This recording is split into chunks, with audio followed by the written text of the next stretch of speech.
নমস্কার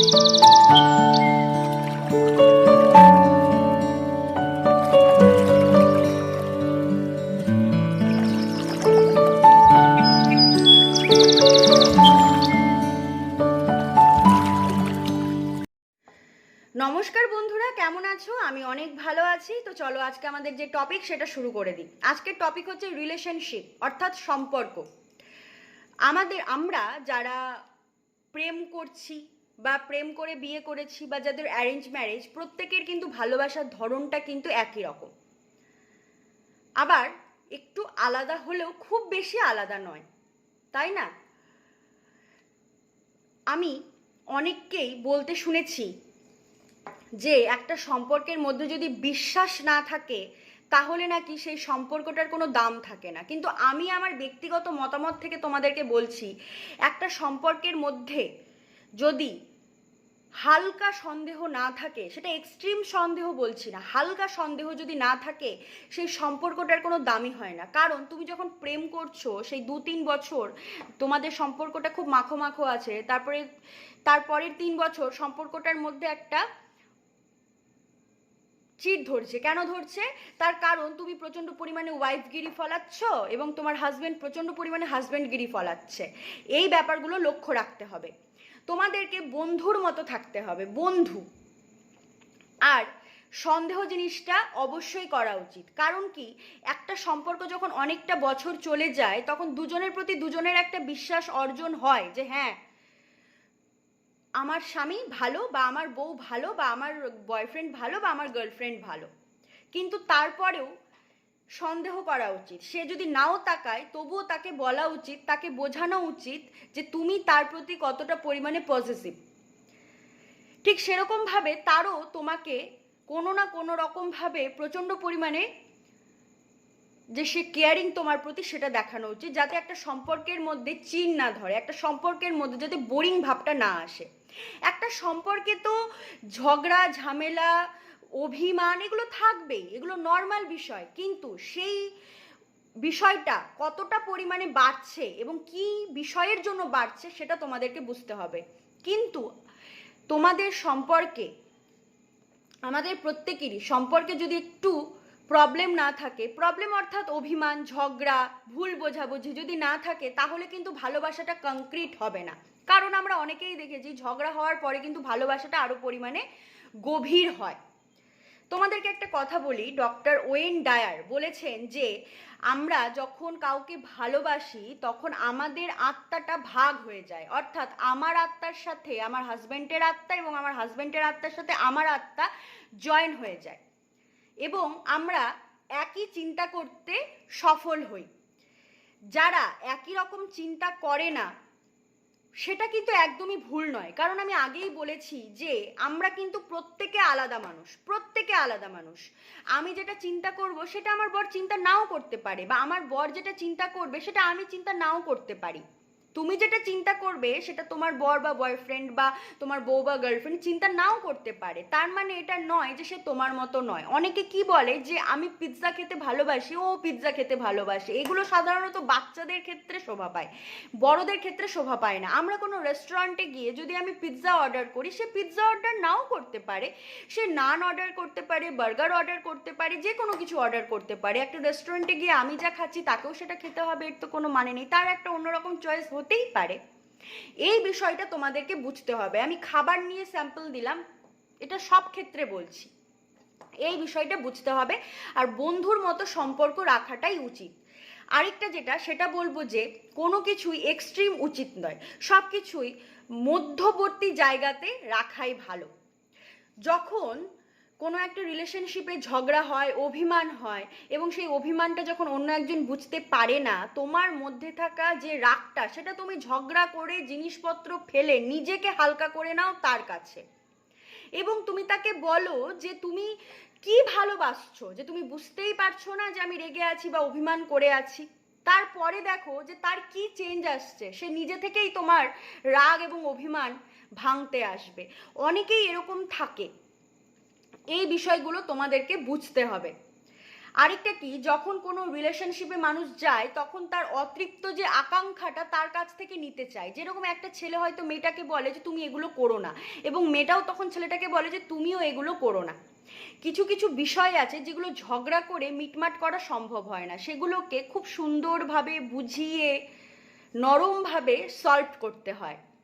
অর্থাৎ কারোর যদি কোনো কিছুর চাওয়া পাওয়া থাকে বা কোনো ইচ্ছে থাকে যে তার এটা আমার পছন্দ হচ্ছে না, তাকে বোঝাও, তাকে বলো যে সেটার জন্য আমার নিজের খারাপ লাগছে বা তার নিজের খারাপ লাগছে, এই জিনিসটা আমি পছন্দ করি না। বা রেগে মেগে কোনো কিছু বললেই যে সেটা সলভ হয়ে যাবে সেটা কিন্তু নয়, সেটা থেকে আরও হিতে বিপরীত হতে পারে। সেই কারণে আমি আরেকটা যেটা বলবো সেটা হচ্ছে যে নিজেকে ভালোবাসাটা কিন্তু অত্যন্ত দরকার। তুমি যদি নিজেকে ভালোবাসো না, তাহলে তুমি একটা অন্য মানুষকেও ভালোবাসতে পারবে। কারণ কি, যখন তুমি অন্য একজন মানুষের সাথে কথা বলবে তখন তুমি যদি শুধু নিজেরই কথা বলে যাও যে আমি এই, আমি সেই, আমি এত ব্যস্ত, বা আমি এটা করছি, আমি এটা, তার কথা তুমি শুনছই না, তখন কিন্তু সে তোমার প্রতি বিরক্ত হবে।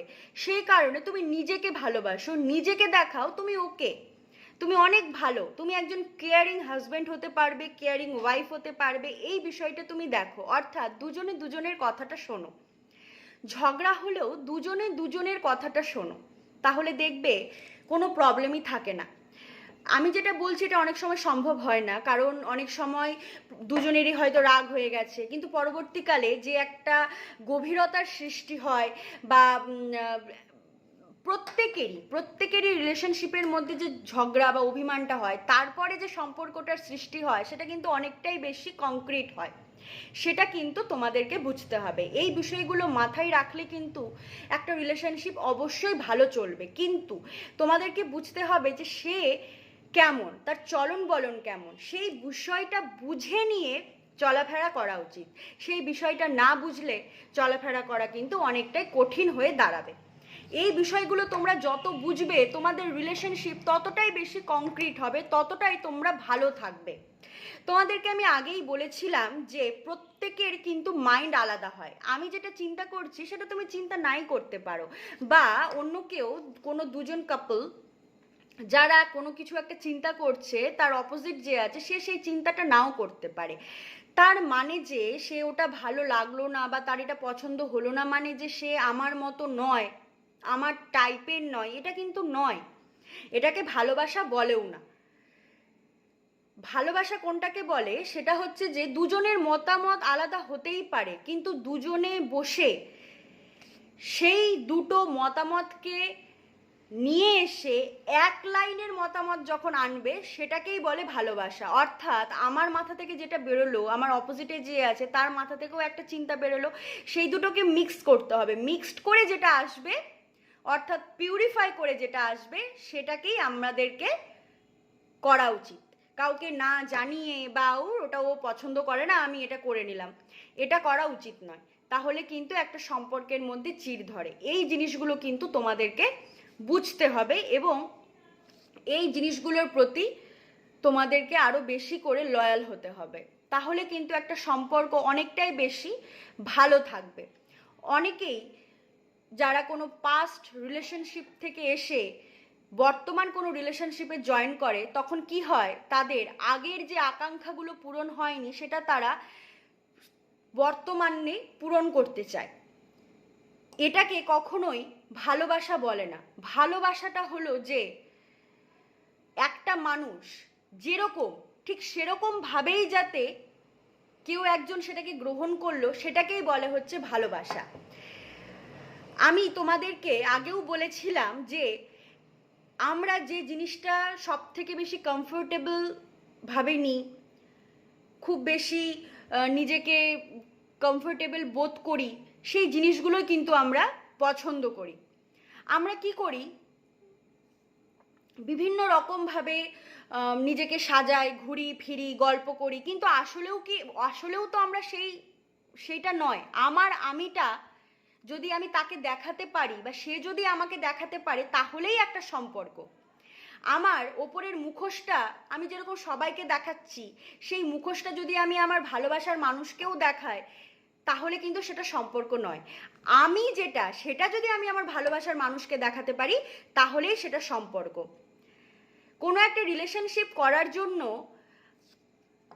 কাউকে যদি খুব বাড়িয়ে বাড়িয়ে কথা বলতে হয় বা বাড়িয়ে বাড়িয়ে কিছু বোঝাতে হয়, বাড়িয়ে বাড়িয়ে কিছু দেখাতে হয়, তাহলে বুঝতে হবে সে তাকে ভালোবাসে না, তার টাকা পয়সাকে ভালোবাসে। এই বিষয়গুলো তোমাদেরকে বুঝতে হবে। সেই কারণে কোনো রিলেশনশিপে যাওয়ার সময়ই তোমরা নিজেদের সম্পর্কে কোনো কিছুই বেশি বেশি করে বলবে না, বরঞ্চ কম কম করে বলবে। যদি কারোর বেশি কিছু থাকেও, বেশি করে বলাটা একদমই উচিত নয়, কম করেই বলা উচিত। আমি কিছুদিন আগেই ফেসবুকে একটা জিনিস পড়লাম, যে একজন লিখেছে, কে লিখেছে আমি জানি না, ওখানে নাম লেখা ছিল না বলে আমি নামটা পড়তে পারিনি, তবে যিনি লিখেছেন খুব ভালো লিখেছেন। যে ওখানে লেখা ছিল যে আমরা ভালো বেনারসি পরি বা জামদানি যাই পরি না কেন, সেটা আমরা অনুষ্ঠান বাড়িতে পরে থাকি, কারণ ওটা আমরা দেখাই।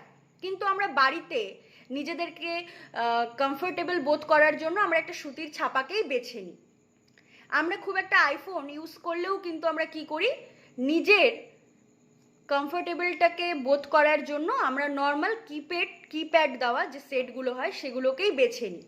ঠিক সেরকমভাবে আমাদের যে লাইফ পার্টনার হবে, সেও যদি আমাদের জন্য প্রচণ্ড পরিমাণে কমফোর্ট হয়, আমরা যদি তার কাছে নিজের সমস্ত কিছুটা বলতে পারি, যখন খুশি তাকে ডেকে নিজের মনের কথা যদি বলতে পারি, তাহলে কিন্তু বুঝতে হবে যে সত্যি আমি ভাগ্যবান বা ভাগ্যবতী। এই জিনিসগুলো বুঝতে হবে। কোনো কিছুর প্রতি লোভ করে সেই লোভের রাস্তায় এগিয়ে গিয়ে সেই সম্পর্কটাকে টিকিয়ে রাখা একদমই উচিত নয়। হ্যাঁ, এটা ঠিক যে সবটাই যে সমান হয় তা নয়, সেগুলোর মধ্যেও কিন্তু অনেক ভালো জিনিস থাকে, খারাপ জিনিসগুলো থাকে না। এই জিনিসগুলো কিন্তু বোঝা উচিত, সেই জিনিসগুলো তোমাকেই বুঝতে হবে। এটা কেউ বুঝিয়ে দিতে পারবে না। নিজের জিনিসটা নিজেরই বোঝা উচিত। নিজের কমফোর্ট কোথায়, সেই কমফোর্টটা তোমাদের নিজেরই খুঁজে নেওয়া উচিত, যাতে সকালে ঘুম থেকে উঠেও আমি আমার মনের কথা তাকে বলতে পারি, রাতেও যখন ঘুমোচ্ছি তখনও মনের কথা বলতে পারি। সে যখন খুব ব্যস্ততার মধ্যে বেরোচ্ছে তখনও যদি তাকে নিজের মনের কথাটা বলতে পারি এবং সে যদি শোনে, তাহলে তার থেকে কমফোর্ট আর কিচ্ছু হয় না। সেই কারণে যাই হোক না কেন, নিজের কমফোর্টটা খোঁজো। নিজে যেখানে কমফোর্ট পাবে না, সেখানেই তোমরা বেশি ভালো থাকবে এবং বেশি সুখে থাকবে। এই জিনিসগুলো অবশ্যই মাথায় রাখবে। একটা রিলেশনশিপের মধ্যে কলহ, ঝগড়া, ঝামেলা, মারপিট এগুলো হতেই পারে, জিনিসগুলোকে হালকাভাবে নাও, কিন্তু সব কিছুকে হালকাভাবে নিও না। কিছু কিছু বিষয় থাকে যেগুলো প্রচণ্ড এক্সট্রিম চলে যায়, সেগুলো থেকে বেরোনো প্রচণ্ড পরিমাণে কঠিন হয়ে দাঁড়ায়। সেই বিষয়গুলো তোমাদেরকে বুঝতে হবে। আবারও কিছু ঝামেলা, ঝগড়া, খুনসুটি থাকে যেগুলো থেকে বেরোনোর কোনো ব্যাপারই নেই, সেটা তো খুবই ভালো, সম্পর্ক আরও বেশি করে আটুট করে, শক্ত করে। এই বিষয়গুলো কিন্তু তোমাদেরকে লক্ষ্য রাখতে হবে। একটা সম্পর্কটাকে না একদম জলের মতো করতে হবে, যে যে পাত্রে থাকবে সেটার আকারই ধারণ করবে, ঠিক এরকম থাকতে হবে। বন্ধুত্বপূর্ণ সম্পর্ক রাখতে হবে। তুমি যখন কারোর সাথে কথা বলবে যে তুমি চুপ করে আছো আর সে নিজের কথাই বলে যাচ্ছে, সেটা কিন্তু নয়। তোমাকেও তার কথা শুনতে হবে, তাকেও তোমার কথা শুনতে হবে। কোনো ঝগড়ার সময় তাকেই যে তুমি শুধুমাত্র দোষারোপ করে যাবে তা কিন্তু নয়, কারণ এক হাতে কিন্তু তালি বাজে না। কোনো কোনো ব্যতিক্রমী ঘটনা ঘটে, কিন্তু সত্যি কথা বলতে কিন্তু এক হাতে তালি বাজে না, তাই না? সেই কারণে যেগুলো ব্যতিক্রমী ঘটনা সেগুলো তো তোমরা নিজেই বুঝতে পারবে, আর যেগুলো ব্যতিক্রমী ঘটনা নয় সেগুলোকে খুব সুন্দরভাবে ট্যাকল করো এবং খুব সুন্দরভাবে নিজেদের রিলেশনশিপটাকে বজায় রাখো, এগিয়ে চলো। আর যখনই তোমাদের রাগ হবে না কেন, তখনই তোমরা নিজের রাগটাকে প্রকাশ করে দাও, মনের মধ্যে রেখো না। অনেকেরই স্বভাব থাকে রাগ হলে, আমি রাগের তিনটে কথা বলছি, যে যাদের রাগটা প্রচণ্ড পরিমাণে হয়, তাদের রাগের নানান রকম দেখানোর একটা ব্যাপার থাকে। প্রথম যে রাগের একটা ডেফিনেশন বলবো, সেটা হচ্ছে যে যারা রাগ করে, অনেকেই কি করে, চুপ করে যায়, কোনো কথা বলে না। আবার অনেকে কি করে, 2 নম্বর যেটা, অনেকে কি করে, প্রচণ্ড চিৎকার করে, প্রচণ্ড হারে চিৎকার করে, এত চিৎকার করে যে মানে মনে হয় যেন বাড়ি থেকেই বেরিয়ে যায়। আবার অনেকে কি করে, রাগ হলে থালা বাসন সব ফেলে দেয়, আর তখন পরের দিন হয়তো নতুন থালা বাসন কিনতে যেতে হয়। তো এই 3টে ডেফিনেশন রাগের, যার যেটা রয়েছে তারা তোমরা 3টে, যাদের যাদের যে সমস্ত প্রবলেমগুলো আছে, যাদের রাগ করলে চুপ হয়ে যাও তোমরা, তাদের অপোজিটকে বলবো তোমরা তার রাগের কারণটা জিজ্ঞেস করো, এটা সব থেকে ভালো। এবং তুমি কেন রাগ করেছো সেটা বোঝার চেষ্টা করো। একটা হাজব্যান্ড ওয়াইফ বা বয়ফ্রেন্ড গার্লফ্রেন্ডের মধ্যে ইগো থাকা একদমই উচিত নয়। ইগো যত তাড়াতাড়ি বেরিয়ে যাবে তত তাড়াতাড়ি একটা সম্পর্কও ভালো থাকবে। আর একটা সম্পর্কের মধ্যে হালকা একটু অবিশ্বাস থাকা দরকার, হালকা একটু মারপিটও থাকা দরকার, হালকা একটু খুনসুটি থাকা দরকার, এবং দুজনের মধ্যে যদি দুজনই চুপচাপ থাকে তাহলে সেই চুপচাপ ব্যাপারটাকেই কিন্তু টকঝাল মিষ্টি করে তুলতে হবে। ঠিক আছে, এই বিষয়গুলো কিন্তু লক্ষ্য রাখতে হবে। আর যারা প্রচণ্ড পরিমাণে থালা বাসন ফেলো, তাদের অপোজিটও যাতে থালা বাসন ফেলে, সেই থালা বাসন ফেলাটা দেখতে গেলেই কিন্তু যে রাগ করেছে সে কিন্তু চুপ করে যাবে, এটা একটা ফ্যাক্ট। আর যে প্রচণ্ড পরিমাণে চিৎকার করে তখন তাকে বলা উচিত, হ্যাঁ তুমি ঠিক বলেছো, হ্যাঁ তুমি ঠিক বলেছো, এরকম করা উচিত। তাহলে তুমি দেখবে যে জিনিসটা কত সুন্দরভাবে একটা সহজ হয়ে যাচ্ছে এবং রিলেশনশিপটা একটা মধুর হয়ে যাচ্ছে।